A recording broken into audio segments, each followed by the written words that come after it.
मेरी ये जबान ऐसी दृढ़ता को प्राप्त हो जाए, बोलेगी तो राधा, नहीं तो कट जाए। रसनाद्या तव गुण, केवल आपकी बात बोले, नहीं तो ये नष्ट हो जाए। मुझे ऐसी जिह्वा नहीं चाहिए जो आपसे बिलक बात करे। दृढ़ियो, मुझे दृढ़ कर दो इस वाणी को, मेरी रसेंद्री को आपका उच्छिष्ट पाए, मेरी वाकेंद्री को आपका गुणगान करे। बस मुझे नहीं चाहिए और कुछ। राधा राधा राधा, क्या दुर्लभ रह जाएगा, क्या चाहिए। पलक झपकने को निमेष कहते हैं। इतने में राधा के प्रीतम ने अनंत ब्रह्मांडों का सृजन कर दिया। ऐसी किशोरी जो हमारी है और ऐसी किशोरी जो के अधीन लाल जो है, मुझे क्या चाहिए समझ में नहीं आता। कोई पदाधिकारी हाथ मिला दे तो छाती फुला के गर्भ में घूमोगे, वो पता नहीं दोबारा तुमसे मिले कि ना मिले, तुम्हारी बात समझ पाए कि ना समझ पाए। अनंत ब्रह्मांडों के स्वामी को अधीन रखने वाली प्रिया जो कह रहे तू मेरा है, तभी हमारे हृदय में निकलता है हमारे माई श्यामा जी को रात। ध्यान रखना, अगर प्रियाजू ने स्वीकार न किया होता तो वाणी से नहीं तुम बोल सकते कि मेरी प्रियाजू। ये तभी बोल सकते हो जब प्रियाजू ने स्वीकार किया है। तभी यहां बैठे हो वृंदावन में प्रियाजू के घर में, तभी आप प्रियाजू के निज जनों से प्रियाजू की बात सुन रहे हो। स्वीकार करो पहले कि प्रियाजू ने तुम्हें स्वीकार किया है। हे स्वामिनी जू, मुझे ऐसी दृढ़ता दे दो, निर्माणा भवतु रसनाद्या तव गुणई, मेरी जबान अनन्य हो जाए, केवल राधा यश गान करे, राधा बोले। सदा स्थातुम कांखे विपिन वर कुंजे तव नवयो, प्रियाजू मेरे शरीर को ऐसा कर दो कि वृंदावन छोड़ के ना जाए। ऐसा रोग दे दो, ऐसी परिस्थिति दे दो, ऐसी घटना कर दो कि वृंदावन से कभी बाहर जाने लायक ही न रहे। बड़ी कृपा। घबरा जाएगा हृदय, रोग दे दो। नहीं नहीं, हमें कहीं भी रखो, रोग मत देना। भव रोग तो लगा ही आए, उसको तो तुम जान ही नहीं पा रहे, जो तुम्हें बार बार जन्म मरण, कैसा कैसा कष्ट है। जीव मानव योनि में आया, गर्भ में आया, 9 महीना रहा, मर गया, फिर दूसरे गर्भ में गया। क्या दुर्गति है जीव की, समझ पा रहे। मानव योनि में हुआ, ऐसी जगह जन्मा, उठा के फेंक दिया, उठा के फेंक दिया जैसे कोई डस्टबिन में कूड़ा फेंकता है। क्या दुर्गति है जीव की, समझ नहीं पा रहे। आज तुम विवेकवान हो, बुद्धिमान हो, स्वस्थ हो, प्राप्त कर लो प्रभु को, नहीं कल पछताना पड़ेगा। कुछ काम नहीं करेगा तुम्हारी बुद्धि। जो बहुत बुद्धिमान है ना, यही देख लेना, यही तुम्हारी दृष्टि नहीं है इसलिए तुम्हें दिखाई नहीं दे रहा, दूर से दिखाई दे रहा है। कल जैसे बोले थे आज फिर बोल रहे हैं, यदि प्रभु के चरणों का आश्रय नहीं लोगे, नाम जप नहीं करोगे, शास्त्र मर्यादा का उल्लंघन करोगे, कोई भी हो, कितनी भी ऊंचाई, कितने भी बड़े पद में, कहीं भी तुम्हारा जितना भी वैभव है, तुम्हें संतोष नहीं प्रदान कर सकता। तुम्हारी चेतना तुम्हें जलाएगी, देख लेना। चिंता, शोक, भय, डिप्रेशन, दुख, इससे मुक्त नहीं हो सकते। कागज में लिख लो चाहे दिमाग में लिख लो।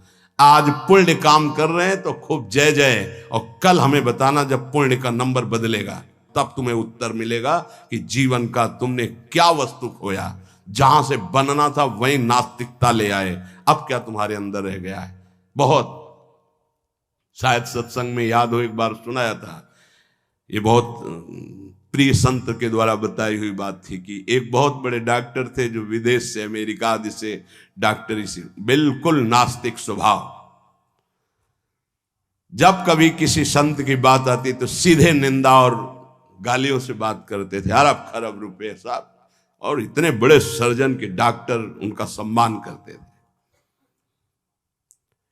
एक बार किसी संत ने उनको समझाया कि डॉक्टर साहब आप बहुत बड़े हैं, लेकिन इतने बड़े नहीं कि माया के थप्पड़ को झेल जाए, इसलिए भगवान से तो नास्तिक। कौन भगवान, कैसा भगवान, कहां भगवान।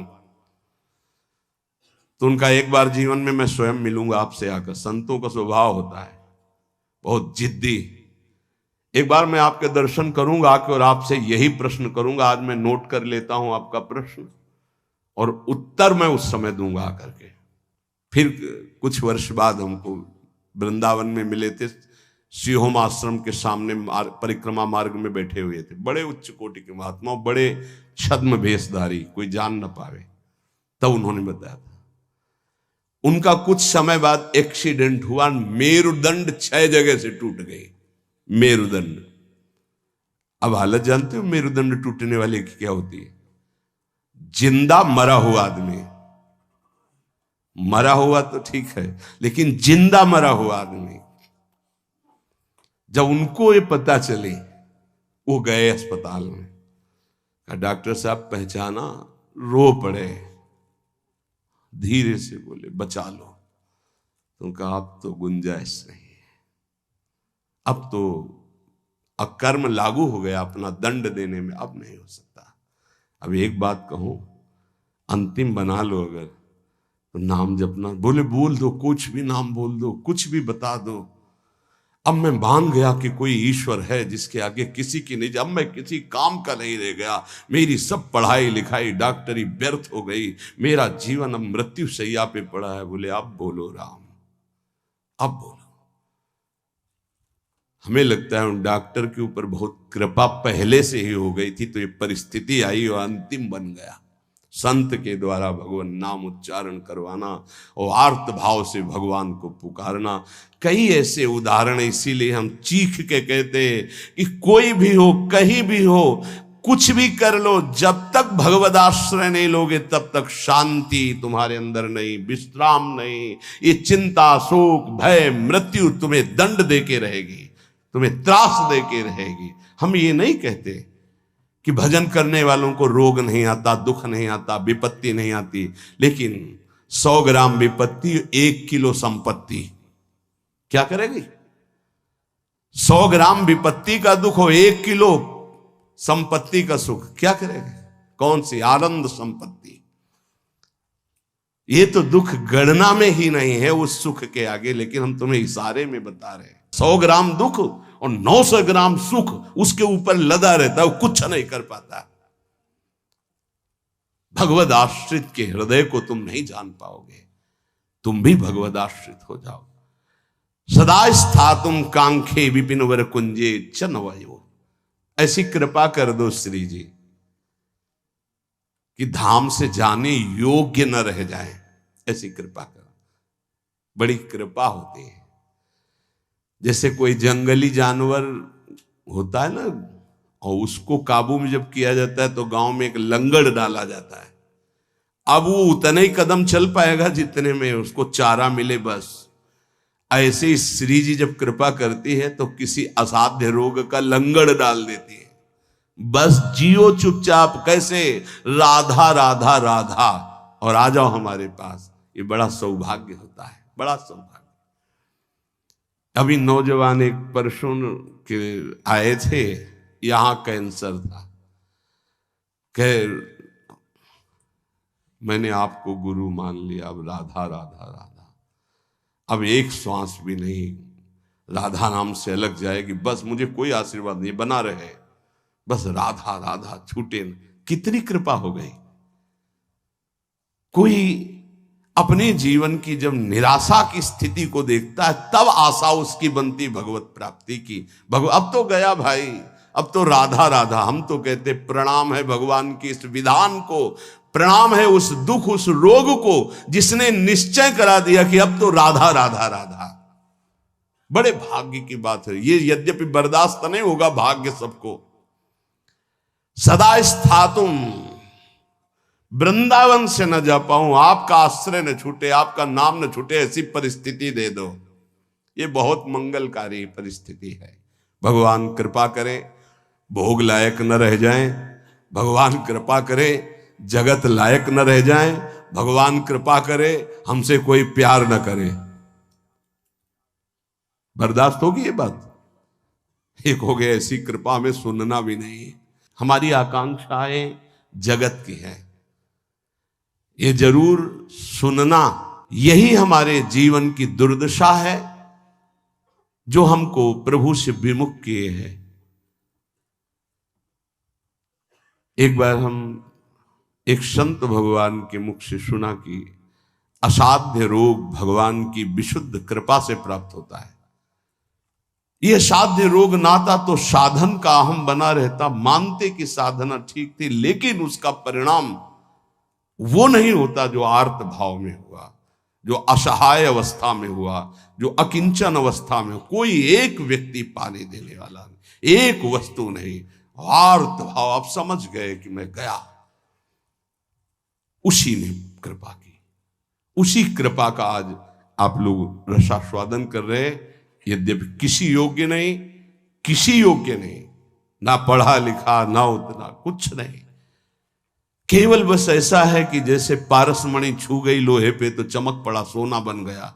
वो उस लोहा जंगहा किसी के काम आने वाला नहीं था। श्रीपाद कह रहे सदा स्था तुम स्वामिनी, ऐसा कुछ कर दो कि ये शरीर किसी योग्य न रह जाए, आपके धाम में ही पड़ा रहे। बड़ी कृपा है उनकी। कृपा का स्वरूप हम देखा कैसे कृपा निकालती है। बिल्कुल विषय में लगे हुए हैं, एकदम निकाल के ऐसा भगवदाकार वृत्ति जो वर्षों में नहीं होती साधना से, वो मिनटों में कर देती कृपा। हमने देखा, प्रमाण देखा। वो अज्ञानी जीव नहीं जानते हैं उस कृपा को। कृपा एक क्षण में भगवत प्राप्ति करा देती, एक क्षण में। साधना तो असाधनों का त्याग करने के लिए होती, कृपा के लिए साधन असाधन कुछ मतलब। बाढ़ आई तो सब बहा के ले गई। ये कृपा बाढ़ है। श्रीपाद कर रहे ऐसी कृपा कर दो कि मेरा जीवन सिर्फ वृंदावन। क्यों वृंदावन में ही? क्यों? ऐसा क्या खास बात है? केवल भगवत प्रेम प्राप्ति वृंदावन से हो सकती है। मोक्ष प्राप्ति तो काशी में भी हो जाएगी। प्रेम प्राप्ति ये वृंदावनेश्वरी। ये हम अपने छाती की बात कहते हैं। अगर तुम समझ पाओ, हमसे पूछो प्रमाण, तो हम इसीलिए छाती शब्द बोला है। यहां जब शरीर छूटता है तो वृंदा सखी, जैसे अभी इशारा हुआ था ना, इसमें निदेशात संप्राप्तो वर युवत युग्मम प्रिवहु।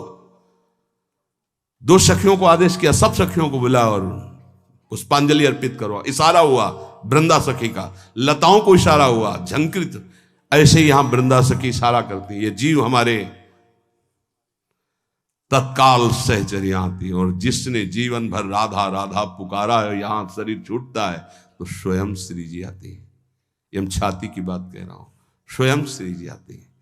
क्योंकि कुछ बातें ऐसी होती है जिनकी सामर्थ्य नहीं जबान से कह सकूं, वो छाती में छुपी ही रहती है। इसलिए तुम्हें बात बता रहा हूं। यदि आप किसी योग्य ना होना और आपको लगे कि मुझे भगवत प्राप्ति करनी, तो धाम आके पड़े रहना, भगवत प्राप्ति पक्का। पड़े रहना धाम में। जब आपको लगे कि मेरी क्षमता खत्म हो चुकी, अब मैं किसी काम का नहीं रहा, भगवत प्राप्ति का कोई संभावना भी नहीं मेरे अंदर, तो यहां पड़े रहना, भगवत प्राप्ति हो जाएगी। श्रीपाद करे सुखम पश्ये क्रीड़ाम। अगर आपने ये ऊपर वाला नियम ले लिया, प्रिय त्वाम मामंगी कुरु, प्रिया जो मुझे अंगीकार कर लो, शरणागति प्रदान कर दो मुझे, मैं आपकी शरण में हूं। बहुत कृपालु लाडली है। बहुत प्रतिकूलता कृपा से मिलती है, बहुत प्रतिकूलता। श्री सुधाने जी के बार बार श्लोक, कब ऐसा होगा, कब ऐसा होगा, गायन करके एकदम शिथिलता हुई। तुम मां मंगी को, मुझे स्वीकार करो, प्रियजन स्वीकार करो। वो शाम जीवन की वो शाम थी जो भगवान कृपा करके हर साधक को प्राप्त हो। हर साधक को, हर जिज्ञासु को, हर प्रेमी को ऐसी शाम प्राप्त हो जिस शाम में विश्राम मिल जाए। हे तू मेरा, मेरे लिए ही तो साधना होती है। मैं जब कह रही हूं तू मेरा, फिर तेरे को क्या चिंता। अब जैसे कोई युवराज पद पर अभिषिक्त हो जाए तो उसे कोई संशय थोड़ी रहता है। ऐसे ही हर समय आनंद मस्ती रहती, भयंकर पीड़ा की स्थिति में भी मन नाचता रहता है, केवल एक बात के लिए कि मेरी स्वामिनी ने मुझे स्वीकार कर लिया। इसीलिए मन से, प्राणों से, रोम रोम से केवल एक बात है, राधा राधा राधा। ये हम किसी पक्षपात की बात नहीं कह रहे, आप मान लीजिए, फिर आप देख लीजिएगा, आप मान लीजिए। बहुत बड़ी बात कह रहा हूं बार बार हृदय से। हमारी स्वामिनी का ऐसा स्वभाव, ऐसा प्रभाव अद्वितीय है, ना ऐसा सुना, न देखा, ना अनुभव किया। सुखम पश्ये क्रीड़ाम प्रणय रस युक्ताम ही युवयो। मैं सुख पूर्वक इस वृंदावन की भूमि में पड़ा पड़ा प्रेम दृष्टि से अपने युगल सरकार की लीला को देखता रहूंगा। गुरु कृपा ही केवलम, गुरुदेव की कृपा से ही ये निष्ठा प्राप्त होती है कि वृंदावन वृंदावन, प्राण वृंदावन, जीवन वृंदावन, सर्वस्व वृंदावन। एक दिन बैठे बैठे हृदय से स्फुरित हुआ था, जो एक दो बार गाया है। ये हृदय की पूरी मनन की हुई बात आपको, जो एक दो बार पद गा करके सबको सुना, ये हृदय से केवल है। ये राधा नाम है जीवन हमारा, राधा नाम प्राण आधार है, राधा नाम है कर्ता विधाता, ये राधा नाम पालनहार है। राधा नाम सबका पूज्य है, राधा नाम का पूजन करे, राधा नाम के ही ध्यान से हम शुद्ध अपना मन करें। राधा नाम के जप ध्यान से प्रेम बढ़ता जाएगा, राधा नाम ही हमें प्रेम में निकुंज तक पहुंचाएगा। इस पूरा जीवन का सार, ये हमारा जीवन है, ये प्राण है, यही हमारा कर्ता, यही हमारा विधाता, विधान बदलने वाला है, यही हमारा सर्वस्व है, यही हमें निकुंज तक पहुंचाएगा। विश्वास कर लीजिए। पड़ा रहूं इस रज में, राधा राधा पुकारता रहूं। कैसी इस रज की महिमा! श्री भट्ट देवाचार्य जी कहते हैं, अगर इस रज के बाहर संपत्ति की तो बात जाने दो, हरि भी खड़े होंगे तो आंख उठा के नहीं देखूंगा। विपिन राज सीमा के बाहर हरिहु को न निहार, रे मन वृंदा विपिन निहार। उपासक सर्वत्र सगुण निराकार की भावना में विराजमान वृत्ति के द्वारा सम हो जाता है। सगुण निराकार जैसे राधा वल्लभ, यह हमारा रूप है आराध्य का, लेकिन मुझे दिखाई नहीं दे रहा, सर्वत्र वही है। हम भावना करते हैं अव्यक्त रूप से, निराकार रूप से, सगुण निराकार। सगुण हमारे प्रभु राधा वल्लभ जी, आकार ये सब हैं, लेकिन इनके अंदर वो विराजमान हैं। यहां से संसार से जीवन मुक्त, अब समिट गई पूरी ममता अपने प्रिया प्रीतम के चरणों में, तब ये प्रेम का प्रादुर्भाव होता है। भगवान से मनाना चाहिए कि हमारी बुद्धि को नष्ट कर दो। ये जो बहुत ज्ञान विज्ञान चलती है बुद्धि, प्रभु बस इसको इतना कर दो कि राधा राधा राधा राधा राधा, बस इतने में स्थित हो जाए, ना कोई तर्क आवे और ना कोई हमारी जानकारी की इच्छा रह जाए। उपासक के अंदर प्रश्न की धरा ही नहीं होनी चाहिए। जो हमको मिला इसके आगे हमको जानना ही नहीं चाहते, उससे सब कुछ प्रकट हो जाएगा। सच्ची मानिए, जीवन में कभी किसी से प्रश्न नहीं हुआ, कभी किसी से, गुरुदेव के सिवा, वो भी उपासना संबंध से। वैसे गुरु कृपा से सब प्रश्नों का समाधान होता है, वो मिलान के लिए। वेदांत कहता सर्वम खलमिदम ब्रह्म, तो प्रेम उपासना क्या कहती है? तो बोले सर्वान वस्तुतया निरीक्ष परम स्वाराध्य बुद्धिर्मम। तो ठीक है, हम इतनी जगह दर्शन करने जाते हैं, सब जगह प्रभु के अलग अलग नाम हैं, रूप वही वंशीधारी हैं, फिर मना क्यों किया जाता है? नहीं, कोई मना नहीं है। तो फिर हम वहां भावना क्या करें? हमारे राधा वल्लभ लाल जब इस कुंज में गए तो ये नाम पड़ गया, इस कुंज में गए। बस जो प्रश्न हमको उपासना संबंधी, बस अपने उपास्य देव में किसी भी तरह का तर्क कभी उपस्थित नहीं हुआ। उपास्य देव की उपासना को पुष्ट करने का प्रश्न, उपासक के अंदर कोई प्रश्न नहीं रहना चाहिए। जो मंत्र और नाम मिला है समस्त समाधानों का समाधान है। अनन्य ममता विष्णुर प्रेम संगीता, हमारी जो अनन्यता है वो पहले व्यापक तत्व में हो जाए, समाधान तभी प्राप्त होगा। ध्यान रखना, एक भी सृष्टि में कोई भी अगर हमारे प्रभु से अलग हमारी दृष्टि और व्यवहार में रहेगा तो भगवत प्राप्ति में बाधा रहेगी।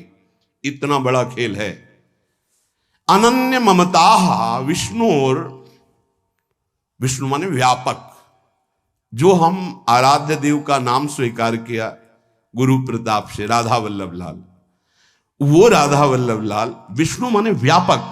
अनन्य ममता, हमारी ममता राधा वल्लभ लाल जी के चरणों में, और वो व्यापक, सब में वो व्यापक है। प्रेम संगीता, इसी से प्रेम का स्फुरण होगा, पहले सब में बराबर। हरिवंश नाम लीन अजात शत्रु ते सदा। देखो भला ऐसा है? ऐसा नहीं, इसीलिए नाम जपने पर भी नाम का रंग नहीं आ पा रहा, क्योंकि इससे नामापराध बन जाता है। किसी भी देवता की निंदा करना, भगवान शिव हरि में भेद रखना, संत वैष्णव गुरुदेव की निंदा करना, वेद के शास्त्रों के गुरु उपदेश के प्रतिकूल चलना, ना सुनने वाले को भी, ना चाहने वाले को भी, अश्रद्धालु को भी उपदेश करना, कई ऐसे नाम अपराध है। नाम को अर्थवाद मानना कि अरे ये तो केवल रोचकता बढ़ाने के लिए कहते हैं, ऐसा नाम का फल नहीं है। इन सब बातों से नाम जपने पर अरुचि हो जाती है, और नाम जपने पर भी नाम का फल प्रकाशित नहीं होता। अगर हम इसी जन्म में बहुत जल्दी लाभ प्राप्त करना चाहते हैं तो किसी से भी न राग न द्वेष। अनन्य ममता विष्णुर, जो व्यापक तत्व है। दो प्रकार की उपासना करनी ही होती है हर उपासक को। एक होती है सीमा के अंतर्गत और एक होती असीम। ये दोनों उपासना की पद्धतियां स्वीकार करनी पड़ेगी। सीमा के अंतर्गत सिर्फ राधा वल्लभ लाल, असीम सर्वत्र राधा वल्लभ लाल। यो वृंदावन सीमनी कश्चन घनाश्चर्य किशोरी मणेश, ये सीमा के अंतर्गत। असीम सर्वान वस्तुतया निरीक्ष। दोनों पद्धतियां स्वीकार करनी ही पड़ती है। पहली पद्धति में समता और दूसरी पद्धति में ममता। समता करके विस्मृत, ममता करके आसक्त, ये प्रेम संग, प्रेम का प्रादुर्भाव। समझ पा रहे? अगर एक भी वस्तु व्यक्ति स्थान से कहीं भी नफरत है, द्वेष है, शत्रुता है, तो जब तक उसको नहीं मिटाओगे भगवत प्राप्त नहीं हो पाओगे। कहीं भी द्वेष नहीं था, केवल रंगनाथ जी के मंदिर के जो सेठ जी थे उनसे जरा सा द्वेष पूर्व का था लाला बाबू को, तो श्री कृष्णदास जी ने उनको विरक्त वेश नहीं दिया। और जिस दिन वो उनके सामने भिक्षावृत्ति के लिए खड़े हो गए और द्वेष खत्म हुआ, हृदय से लगाए और गए, तो रास्ते में मिल गए कि लाला बाबू आज तुम्हें हम विरक्त वेश देंगे। अर्थात हमारे गुरुदेव, हमारे इष्ट तभी प्रसन्न होते पूरी सृष्टि में किसी एक से भी वैर न रह जाए। अनन्य ममता विष्णुर ममता प्रेम संगीता भक्ति रित्युच्यते भीष्म प्रह्लादोद्धव नारदैः। श्री भक्ति के आचार्य देवर्षि नारद जी, भगवान श्री कृष्ण के परम मित्र, गोपियों के परम भक्त उद्धव जी, प्रह्लाद जी भक्तों में सर्वश्रेष्ठ, महामहिम श्री भीष्म जी, इन बड़े बड़े महापुरुषों का मत है कि इसी भक्ति से प्रेम का प्रादुर्भाव होता है। क्या? सब में विष्णुर व्यापक प्रभु हमारे, व्यवहार आपका ऐसा सम, और ममता अनन्य भाव से जो गुरुदेव प्रदत्त आराध्य देव का रूप है उसके सिवा, उसके सिवा नहीं। पूर्ण अनन्यता, पूर्ण समता, अभी आनंद आ जाए। ये जब उतरे हो अखाड़े पे तो चोट की क्या परवाह, दांव मारो विजयी भव, क्योंकि श्री जी हमारे संग है। नागरी दासी जन्म जितायो बलिहारी बलिहारी। शालोक के सारिष्ट सामीप्य सारूप्यकत्व मप्युतो दीयमानम न गृहणंति बिना मत सेवनम जनाहा। पहला भक्ति का स्वरूप और दूसरा निष्कामता का स्वरूप। उस उपासक में जो अनन्य ममता अपने आराध्य देव में करता है, उसको इस लोक के भोग परलोक के भोगों की तो बात जाने दो, मुक्तियों की भी इच्छा नहीं रहती। तो चलो हमारी स्थिति ऐसी नहीं, लेकिन हमें अपनी इच्छा को शासन में तो लेना पड़ेगा। अगर इच्छाएं बढ़ती गई तो तुच्छ इच्छाएं हैं, ये कहां हमें मुक्त होने देंगी, कहां हमें भक्त होने देंगी। जबकि शालोक के भगवान के समान लोक का वैभव प्राप्त हो जाना, जैसे सुदामापुरी बन गई तो सुदामा जी ने उस पुरी का भोग नहीं किया। पत्नी से कहा तुम ही ने भेजा था, तुम ही इसका भोग करो, हम तो भिक्षावृत्ति से वैसे ही जिएंगे जैसे अपने प्यारे श्री कृष्ण के लिए जीते थे। शालोक्य नहीं स्वीकार किया। शारिष्ट भगवान के समान ऐश्वर्य विभूतियां बल विक्रम सब जागृत हो जाना। सामीप्य भगवान के समीप भगवत स्वरूप धारण करके विराजमान रहना। सायुज्य भगवान में समा जाना, जैसे तरंग जल में लीन हो गई।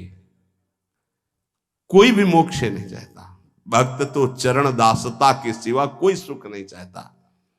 न भगवान के समान रूप धारण करके, भगवान के समान ऐश्वर्य धारण करके, भगवान के समान लोक, भगवान के समान वैभव, भगवान में लीन, ये कुछ नहीं चाहता। सालोक्य सारिष्ट सामीप्य सारूप्यकत्व मप्युत दीयमानम। अधिकार हो गया, वो जो चाहे मोक्ष प्राप्त कर ले। न ग्रहणंती, नहीं चाहिए। क्या चाहिए? सेवनम जनाहा, केवल सेवा आपकी बस।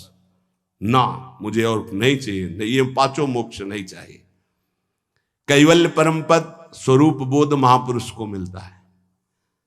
भक्तिवान कैवल्य परम पद का अधिकारी स्वयं हो जाता है, क्योंकि स्वरूप बोध भगवान के दर्शन और स्वरूप बोध एक ही साथ होता है। मम दर्शन फल परम अनुपा जीव पाव निज सहज स्वरूपा। और यहां तो भावदेह की प्राप्ति आचार्य कृपा से पहले ही हो जाती है। अलग अलग उपासना का खेल है। जैसे भाव से आप भजन कर रहे हो, आपको स्वरूप ज्ञान भी नहीं है, खूब नाम जप कर रहे हो, विकल हो प्रभु के लिए, कोई मैं कौन हूं क्या हूं कोई मतलब नहीं, तो भगवान दर्शन देंगे। जे ही दर्शन देंगे स्वरूप बोध हो जाएगा। प्रेम उपासना में जे ही प्रियाजु से आसक्ति बढ़ती है तो आचार्य चरण भावदेह प्रदान कर देते हैं, वहां स्वरूप पहले ही बोध हो गया। वो केवल परम पद का अधिकार प्राप्त करके उसका त्यागी प्रेम मार्ग में आगे बढ़ जाता है। सच्चिदानंद प्रभु के भजन में कैसे भी लग जाओ, मंगल ही मंगल है। इसके लिए तुम्हें थोड़े दिन यत्न करना जरूरी है, प्रयास करना जरूरी है। प्रारंभ में कहने लगते हैं मेरे से भजन नहीं होता, तो भजन तो सिद्धों से होता है, तुम्हें कैसे होने लगेगा? तुम्हें करना पड़ेगा। लोभ जगाओ सत्य वस्तु की प्राप्ति के लिए, सब कुछ मिल जाएगा। जैसे लोग अज्ञानी लोग कहते हैं तुम कहते हो तो नाम जपने से हमें भोजन मिल जाएगा क्या? तुम चिंता मत करो। तुम्हें अगर विश्वास हो तो जो हम तुम्हें नाम दे रहे हैं राधा राधा, ये अखिल पति भगवान को अधीन कर लेता है। यार भोजन में गिर गए तुम कि भोजन पता नहीं मिलेगा कि नहीं मिलेगा। और हमने ये कभी नहीं कहा कि आप ऐसे हाथ पे हाथ धर करके राधा राधा बोलो। हमने कहा अपने कर्तव्य का पालन करते हुए करो, कर्म करो, पुरुषकायर नहीं बनो। जबान से राधा राधा बोलो और अपने कर्तव्य का पालन करो, सब ठीक हो जाएगा। कर्तव्य कर्म से तुम्हें व्यवहार सामग्री मिलेगी और राधा नाम तुम्हें परमार्थ में बलशाली बना देगा। लेकिन ये अज्ञानी जीव समझते नहीं।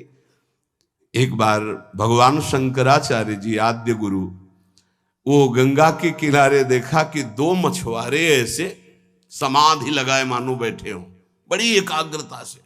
वो बंसी जब डाली जाती है ना ऐसे, और जरा सा हिली तो ऐसे। तो गए भैया कितना समय बैठते हो? बोले सुबह से शाम तक महाराज। क्या मिलता है? महाराज कुछ मछलियां मिल जाती हैं, बेचते हैं, परिवार का पोषण होता है। कितने रुपया मिलते हैं? बोले इतने मिल जाते हैं। बोले ठीक है, इतना रुपया तुम्हें देंगे, भोजन देंगे, वस्त्र देंगे। 4 मठों की स्थापना उस समय हो चुकी थी। चलो मठों में विराजमान हो और नारायण नारायण का कीर्तन करो, बढ़िया भोजन मिलेगा, वस्त्र मिलेगा। महीने में इसके अनुपात से, रोज के अनुपात, मछली मारना बंद करो। चले गए, बैठा करो नारायण नारायण। बैठ गए, उनके सामने तो शुरू किया नारायण नारायण, और जो ही हो गए सो भाग गए। फिर मछली मारने लगे। फिर भगवान शंकराचार्य जी गए और उनका तुम भाग क्यों आए? बोले अपना भोजन और अपना पैसा ये सब आप रखो, हमसे वो नहीं होगा। हमें जो सुख मिलता है मछली मारने में, उन नारायण नारायण। अब वो साधक तो है नहीं। बोले हमको नहीं चाहिए तुम्हारा भोजन और रुपया। समझो, आप खिलवाड़ मत समझे। हर सुख सुविधा प्राप्त होने पर भी मन को रोक पाना, ये बड़े बहादुर हैं, ये बड़े वीर हैं जो श्री जी के लिए अपने समस्त संबंधों को स्वाहा करके और आगे कदम बढ़ा रहे। खिलवाड़ ना समझो। उनको कहा गया कि तुम्हें मछली मारने से जितना मिलता है प्रति महीने मिलेगा, कोई चिंता नहीं, खाओ पियो, नारायण नारायण बोल। नहीं कर पाए, क्योंकि मना स्थिति जब तक राजी नहीं तब तक कैसे हो सकता। मना स्थिति को प्रभु में राजी करने वाले, इसीलिए सतरत सतरत सा लोकांतारित। तो आप सबसे प्रार्थना है, भजन सिद्धों का होता है, साधकों का नहीं। साधकों को प्रारंभ में बिना रुचि के, बिना भाव के, बिना स्वाद के भजन करना पड़ता है, और भजन ही हमारे जीवन को परम सुख में पहुंचाएगा। आत्यंतिक दुख की निवृत्ति, जहां लेस मात्र भी दुख नहीं प्यारे, वहां पहुंचने की बात कही जा रही है। इसलिए आप बात मान जाओ, क्योंकि ये ऐसी कोई वस्तु नहीं कि हम खरीद के आपको खवा दें, ऐसी कोई बात नहीं जो हम आपको दिखा दें। बस वाणी से कह के असमर्थ होकर के बस कहते हैं कि आप मान लो बात। राधा राधा राधा राधा, जो आपको कर्तव्य मिला है उसे पूजा मानो और नाम जप करो, निहाल हो जाओगे, मस्त हो जाओगे। कोई भी तुम्हें परास्त नहीं कर पाएगा, हारते हुए भी जीत जाओगे, और अगर प्रभु से विमुख रहे तो जीतते हुए भी हार जाओगे। ये बात ध्यान रखना जीवन की। नाम है तो सब कुछ है, नाम छूटा तो कुछ नहीं। इतनी बात लिख लो। ये हम केवल कोरी भावुकता में नहीं कहते, किसी पक्षपात में नहीं कहते, शास्त्र प्रमाणित जीवन का सार आपको बात कहते हैं। राधा राधा राधा।